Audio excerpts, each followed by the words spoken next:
Bíblia, abra sua Bíblia no livro de Mateus. Eu vou ler o texto da busca dos magos por Jesus até a chegada deles no momento onde a criança estava. E eu quero usar esse texto hoje à noite para falar sobre caminhadas solitárias. Muitas vezes, algumas pessoas na vida vivem momentos muito solitários, caminhadas difíceis, caminhadas longas, caminhadas que não são fáceis de serem feitas. Na época que Jesus nasceu, havia muita gente pelo mundo afora que tinha conhecimento parcial de que ele deveria vir ao mundo. A sua própria nação, a sua própria casa, milhares de pessoas em Israel tinham conhecimento das profecias. Homens estudiosos estudavam. Pessoas ao longo de anos ouviram falar disso. Mas tem algo na Bíblia que a gente aprende, é que poucas pessoas tiveram o privilégio de descobrir esse dia. Se você trouxe sua Bíblia, se você pode abrir ou pode ler de alguma maneira, o capítulo 2 fala sobre os magos, sobre a caminhada dos magos. Os magos, primeiro, antes de eu fazer a leitura, quem eram essas pessoas?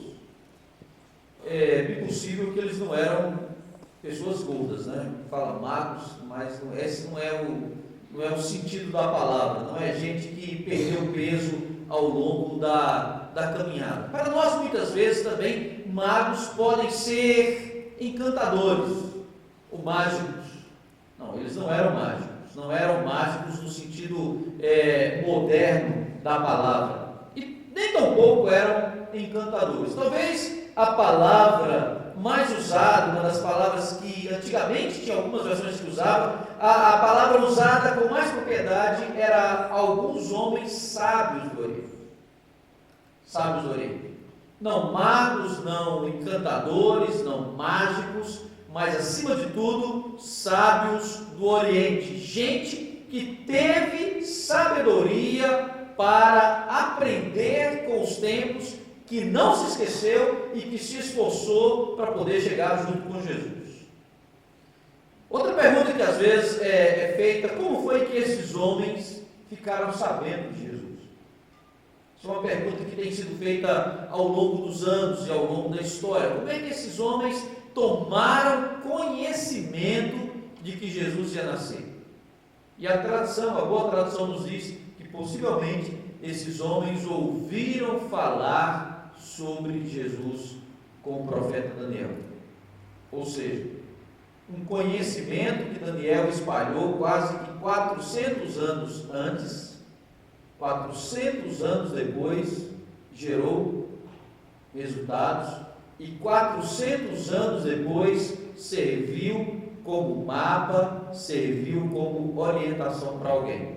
Imagine se de repente eu chegasse aqui hoje e dissesse assim: pessoal, vamos arrumar as tralhas, vamos arrumar aí as mudanças, e nós vamos partir para uma caminhada que deve demorar aí entre 1, 2, 3, 4, possivelmente até 5 anos. Fazer de quê, pastor? Como é que nós vamos passar 5 anos na estrada? Quanto é que a gente precisa? Quanto é que a gente... Você faz o cálculo quanto é que custa um ano da sua família. E aí você pega e multiplica por quanto? Multiplica por 5. Faz um orçamento de 5 anos da sua casa. Quanto foi que aqueles homens basicamente gastaram na estrada? E se eu dissesse para você que essa viagem foi baseada em algumas informações que alguém deixou há cerca de 400 anos atrás? Você ia dizer assim: é uma verdadeira caça ao tesouro. Caça ao tesouro. Possivelmente, antes de eu ler o texto, o que foi que aconteceu? Daniel, se você ler o livro de Daniel, antes de morrer, a partir do capítulo de número, se eu não me engano, do capítulo número 7 do profeta Daniel, se você puder abrir sua Bíblia com calma, você vai descobrir que possivelmente a partir do capítulo 7 do livro do profeta Daniel, Daniel começa, exatamente, capítulo 7 do profeta Daniel, Daniel começa a dar instruções. O ministério de Daniel, ele está descrito em duas partes. Você divide o livro de Daniel em duas partes. A primeira parte do livro de Daniel é a tentativa dos reis dominadores de subjugá-lo à fé dos dominadores. Ele não aceita. Daniel capítulo 6 tem a ver com Daniel, por causa da sua fé, ele foi jogado na cova dos leões, escapou. E aí termina quase que a história de Daniel. A partir do capítulo 7, Daniel começa a ter um período da sua vida, possivelmente ele já estava velhinho, já é um momento de ditosa idade, avançada idade. Daniel começa a ter visões do que vai acontecer no futuro. E ele escreveu quase que 2000 anos de história. O profeta Daniel teve visão do que ia acontecer no mundo quase 2000 anos depois da sua existência. Nós sabemos que Daniel deve ter conversado com muita gente na Babilônia e deve ter escrito muita coisa na Babilônia. 400 anos depois, alguém começou a ler o livro do profeta Daniel e falou assim: é verdade, o que esse homem falou, tudo que ele falou, aconteceu.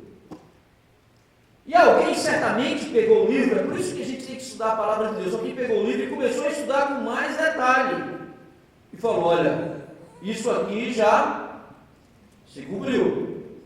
Depois ele começa a estudar de novo. Nós estamos na época do Império Romano, nós não podemos esquecer isso.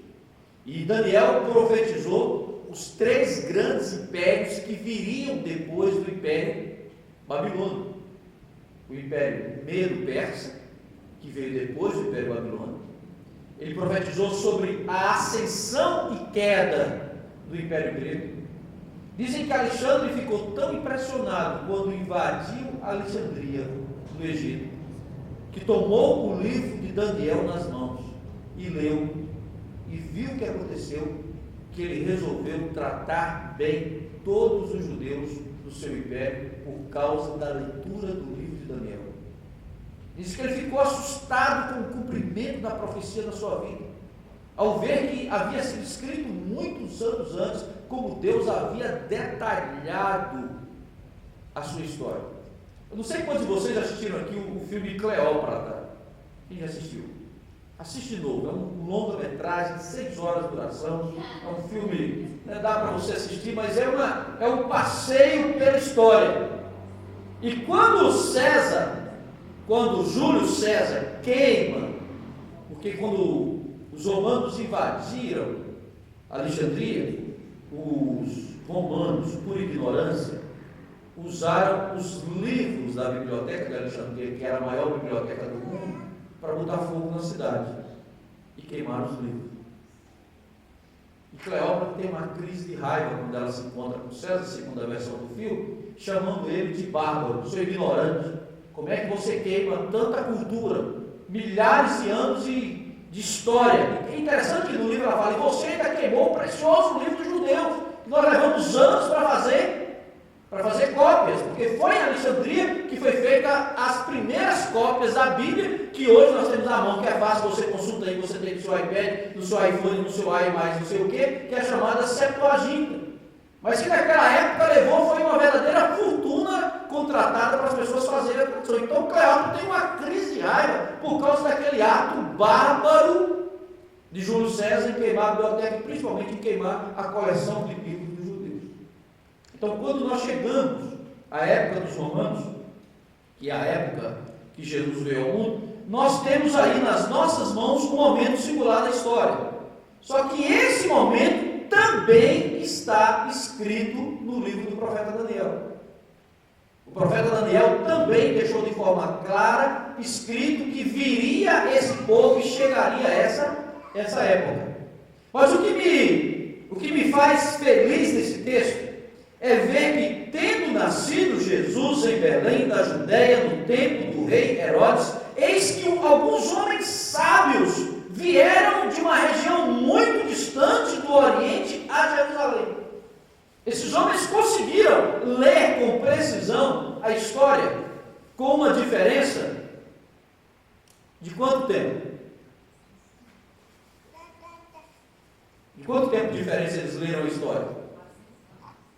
400 anos depois, eles leram a história, e qual foi a margem de erro deles?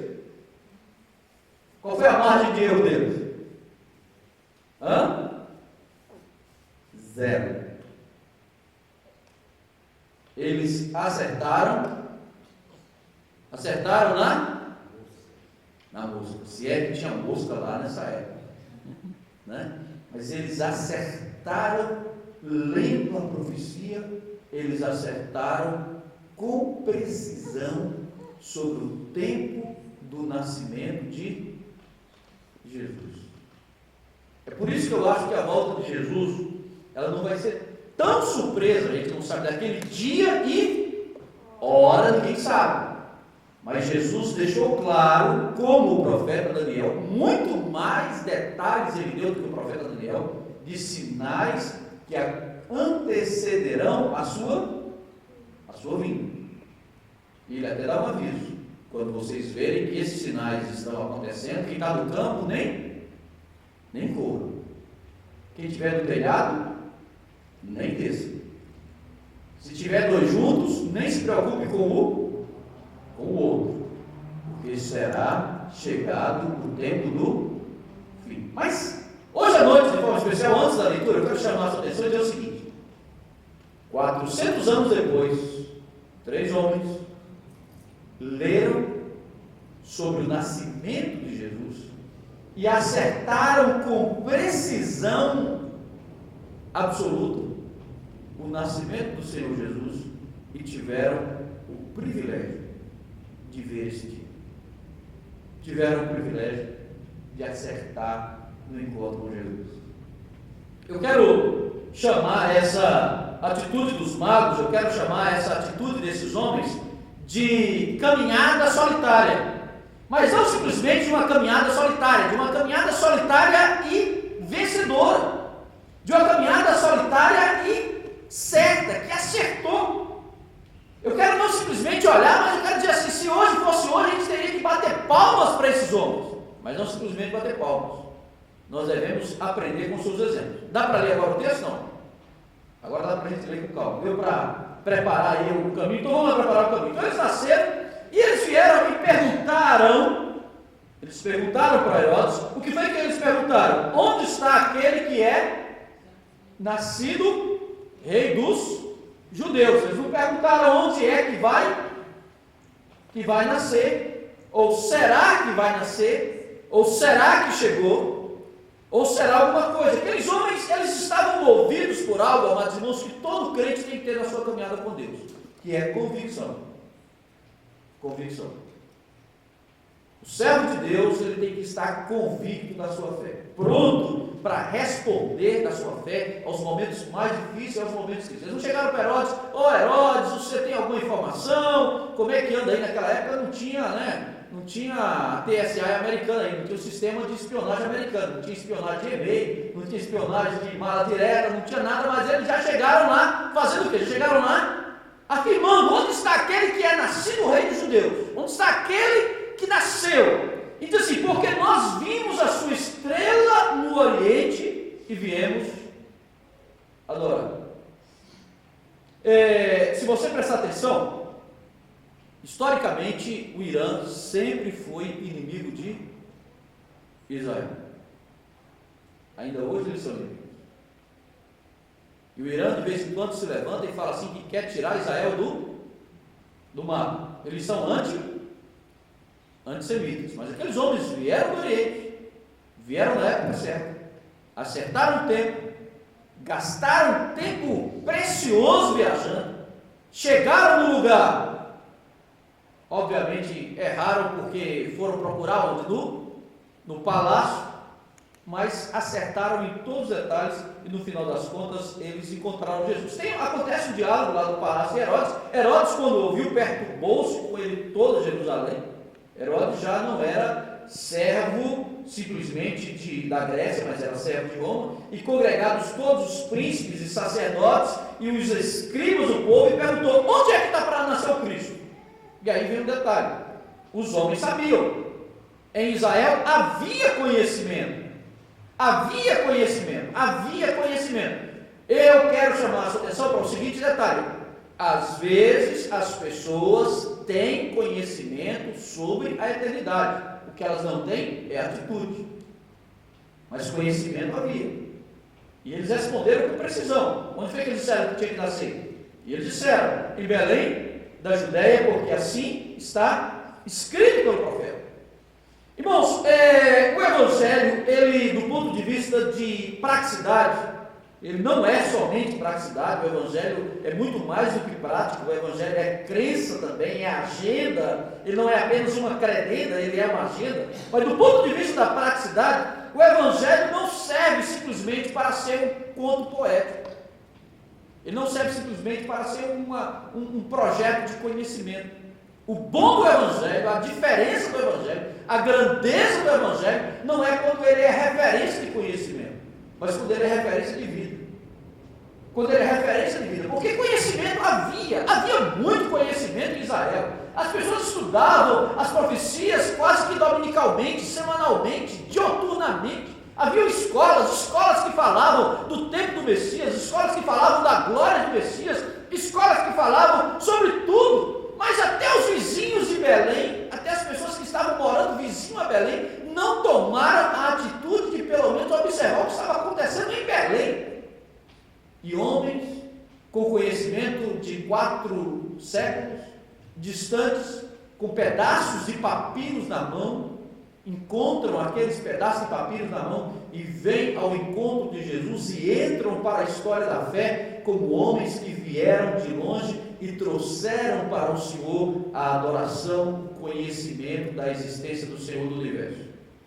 E aí acontece a história, nós já conhecemos. Herodes ficou alarmado, cheio de maldade, né? Herodes um lobo, né? Uma raposa, um homem cruel, e começou a inquirir, colocou a agência de informação acerca do tempo da estrela e enviando a Belém, disse: perguntem diligentemente pelo menino, e depois que perguntarem, porque eu também vou e o adorarei. O grande mentiroso da história aqui é Herodes, o malandro, né? O mala, o velhaco, né? Querendo matar a criança, cheio de trama, cheio de maldade, cheio de, podemos dizer assim, pensamentos maus, e tendo ouvido o rei, os magos partiram e o diante deles, e chegando ele diante do lugar onde estava o menino, vendo eles a estrela, regozijaram-se com grande alegria. Existem homens que caçam tesouros de muitas espécies, mas a caminhada solitária é para aqueles que procuram um tesouro chamado alegria. O tesouro da alegria. Assim como existem tesouros materiais, assim como existem tesouros do conhecimento, assim como existem culturas a serem conhecidas, a Bíblia também fala daquele momento, daquela alegria, gente que teve a bênção de encontrar algo que mexeu com a alma, que fez a alma ferver, gente que fez com que a alegria seja superior. E aqueles caçadores de tesouros, aqueles caçadores de relíquias espirituais da história, encontram o menino e vivem algo que somente Deus e o Evangelho e Jesus e o nascimento de Jesus poderia proporcionar para todos eles. Aqueles homens vivem um momento a 3 de uma profunda alegria. Mais do que a fama, eles não estavam achando que iam entrar para o livro da história, porque quem estava escrevendo a história não disse para eles que eles iam ser personagens, se transformar. E eles encontraram e se regozijando de alegria, e acharam o menino com Maria, sua mãe, e prostrando, o adoraram, e abriram os seus tesouros, e ofertaram-lhe dádivas, ouro, incenso e mirra, e sendo por divina revelação avisados, voltaram por outro caminho para que Herodes, e partiram por uma terra, enganaram Herodes, não falaram, mas partiram, voltaram por outro caminho, e voltaram para a sua terra. 5 anos, possivelmente, de caminhada. 5 anos de caminhada. Por possivelmente não mais do que 2 ou 3 ou 4 horas ou uma noite de adoração.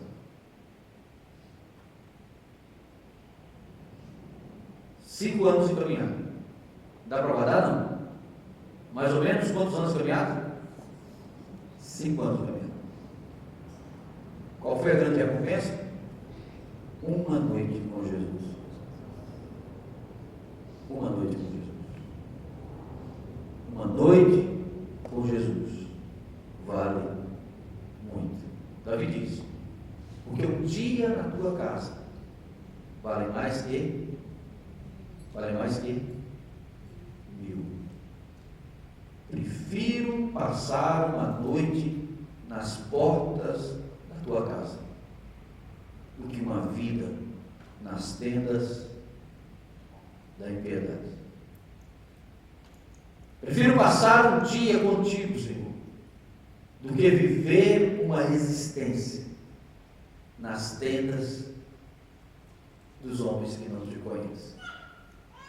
Eu vou caminhar para a conclusão dizendo que aqueles viajantes solidários, aqueles homens que devem servir como exemplo, aqueles homens tomaram algumas atitudes. Eu quero que você guarde algumas atitudes para você e para todos nós, e para que eu me lembre depois, e para que depois, quando estiver velhinho, eu assista lá no YouTube, se o YouTube já for, não vai ser nem YouTube, vai ser multitube nessa época, já deve ser um negócio muito mais do que um tubo, vai ser um negócio muito mais eficiente para a gente assistir. Mas eu quero que você guarde algumas coisas, algumas lições preciosas para nós nesta noite, que nós temos o privilégio de estar aqui.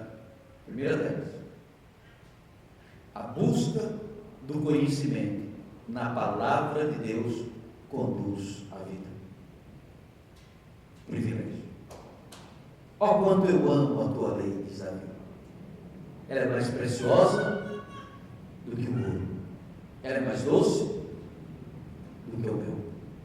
Ela é mais doce do que o destilar dos favos.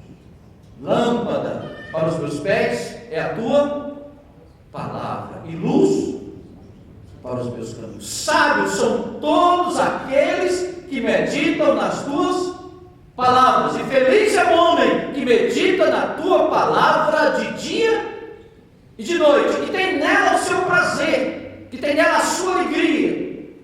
Ele é como árvore plantada junto ao ribeiro de águas, e no tempo, na estação certa, ele produz fruto. Ó Senhor, como eu amo a tua palavra. Aqueles homens nos ensinam que o amor à palavra de Deus nos faz encontrar o precioso tesouro da alegria. Você lê o Salmo 119, você vai ver quantas vezes aquele salmista fala que a palavra de Deus é alegria, que a palavra de Deus é prazer, que a palavra de Deus é vida, que a palavra de Deus é ânimo, que a palavra de Deus é tudo de bom. Ele vai repetir isso 172 vezes, se eu não me engano. A leitura da palavra de Deus nos faz encontrar tesouros preciosos. Segunda lição que eu gostaria que nós tirássemos hoje à noite é que na busca por Jesus, muitas vezes nós temos que deixar muitas coisas para trás. Aqueles homens deixaram família durante um determinado tempo. Aqueles homens deixaram coisas importantes. Certamente era gente de posse, certamente era gente de recursos, certamente era gente que tinha responsabilidades. Liderar uma caravana, perigos, existem filmes sobre isso, mas Você imagina a luta daqueles homens para encontrarem, para chegarem, mas eles deixaram para trás algo que eu acho precioso quando a gente estuda sobre a cultura daquela região, que é o orgulho de ser um povo diferente. Se eles tivessem olhado para a própria tradição, eles nunca teriam abandonado os seus prévios conhecimentos para buscar a Cristo, porque o povo deles não tinha nada a ver com Jesus. E eles deixam aquela cultura, os ensinamentos de pai, de mãe, os ensinamentos do país, aquele momento, e fazem uma longa caminhada em busca de Cristo. Mas tem algo que a gente aprende, é que eles só foram bem-sucedidos porque eles seguiram a estrela. Se existe algo bonito na vida, é que estrela não serve só para conduzir o homem ao horóscopo. Estrela serve também para conduzir o homem a Deus. A Bíblia diz que Deus conhece todas as estrelas. Cada uma Ele chama pelo seu nome e chama o caminho dos céus. Deus coloca no nosso caminho formas de nós sabermos que o caminho é o caminho a ser seguido. Se você observar, finalmente você vai descobrir que Deus colocou na vida daqueles homens, de noite, diz a palavra do Senhor, que apareceu o Senhor para ele. Divina revelação, avisados num sonho, né? Tem um anjo do sonho. O sonho chegou de noite, o anjo falou assim: voltem por outro caminho, porque Herodes quer matar o menino. E o mesmo anjo avisou Jesus, disse: foge, desce para o Egito, porque Herodes está vindo atrás. E você descobre que aqueles homens vivem um privilégio único na história. Cada momento que passo aos teus pés são preciosos, são maravilhosos. Cada momento contigo, Senhor, são momentos extremamente felizes nas nossas vidas. Que nós, amados irmãos, à semelhança desses magos, possamos nos tornar não simplesmente caçadores de tesouros, mas caçadores do tesouro da alegria. Caçadores do tesouro que traz para a alma satisfação, realidade, prazer, vida. Caçadores do tesouro precioso que é Jesus de Nazaré. Que Deus abençoe, que a sua palavra possa ganhar firmeza nos nossos corações, convicção nas nossas atitudes, vida nas nossas palavras, mas acima de tudo, alegria na nossa caminhada. Que Deus nos abençoe, que a sua palavra seja bênção para todos nós nessa semana de atividade, semana que vem, semana de aula. Vamos ficar de pé, vamos fazer a oração nesse momento. Querido Deus, obrigado por esses homens que vieram de tão longe, que caminharam tantas distâncias, ó Deus, milhas e quilômetros, mas que no final encontraram a Cristo. E quando encontraram o menino,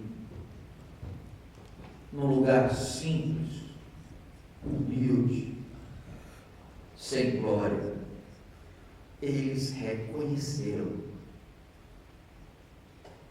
que aquele menino, que aquela criança era o que eles estavam procurando.